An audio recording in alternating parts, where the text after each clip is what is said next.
জঙ্গলমহল উদ্যোগের ব্যবস্থাপনায় মানভূম লোক সংস্কৃতি কেন্দ্রে আজকে চেলিয়ামায় সবুজ গ্রাম সহায়ক বিদ্যালয়ের ছাত্রছাত্রীদের নিয়ে বিদ্যাসাগরের প্রয়াণ দিবস উপলক্ষে একটি অনুষ্ঠানের আয়োজন করা হয়েছিল।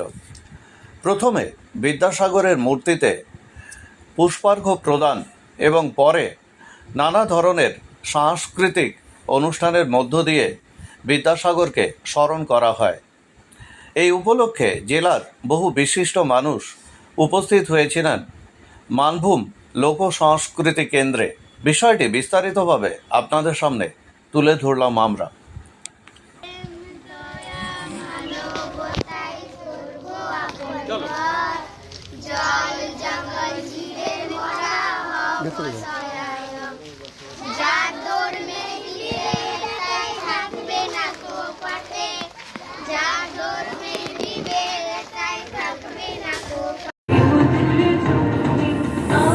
আমাদের সবুজ গ্রামের মেয়েরা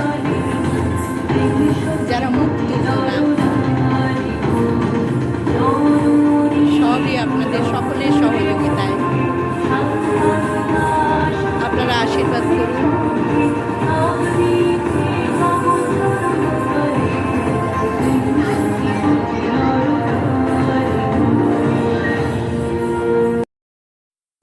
আজ 13ই শ্রাবণ অর্থাৎ 1891 খ্রিস্টাব্দের আজকের এই বিশেষ দিনটিতে পণ্ডিত ঈশ্বরচন্দ্র বিদ্যাসাগর প্রয়াত হয়েছিলেন এবং তার এই প্রাণ দিবসকে স্মরণ রেখে আমরা জঙ্গলমহল উদ্যোগের ব্যবস্থাপনায় যে সবুজ গ্রাম সহায়ক বিদ্যালয়ে ছাত্রছাত্রী রয়েছে তাদের নিয়ে একটি অনুষ্ঠানের এবং তাকে স্মরণ করার আয়োজন করেছিলাম। এতে প্রায় শতাধিক ছাত্রছাত্রী এবং অভিভাবক অভিভাবিকা অংশগ্রহণ করেছিলেন। প্রথমেই বিদ্যাসাগরের যাবক্ষ মূর্তি তাতে প্রতিকৃতিতে মাল্যদান এবং পুষ্পার্ঘ্য প্রদান করে অনুষ্ঠানের শুভ সূচনা করা হয়। তারপরে ছাত্রছাত্রীরা বিদ্যাসাগরকে উদ্দেশ্য করে বিভিন্ন ধরনের কবিতা, নৃত্য, গীত ইত্যাদি পরিবেশন করেন। আজকের এই অনুষ্ঠানে উপস্থিত ছিলেন আমাদের জেলার বিশিষ্ট কবি এবং গল্পকার সদ্য দেবাশিস সরখেল মহাশয়। তাছাড়া জঙ্গলমহল উদ্যোগের বিশিষ্ট ব্যক্তিত্ব প্রদ্যুৎ দেবনাথ, অরূপ চক্রবর্তী, গোপা চক্রবর্তী, প্রিয়ব্রত বেরা প্রভৃতি ব্যক্তিবর্গ, এবং এনারা বিদ্যাসাগরের বিভিন্ন দিক নিয়ে আলোচনা করেন।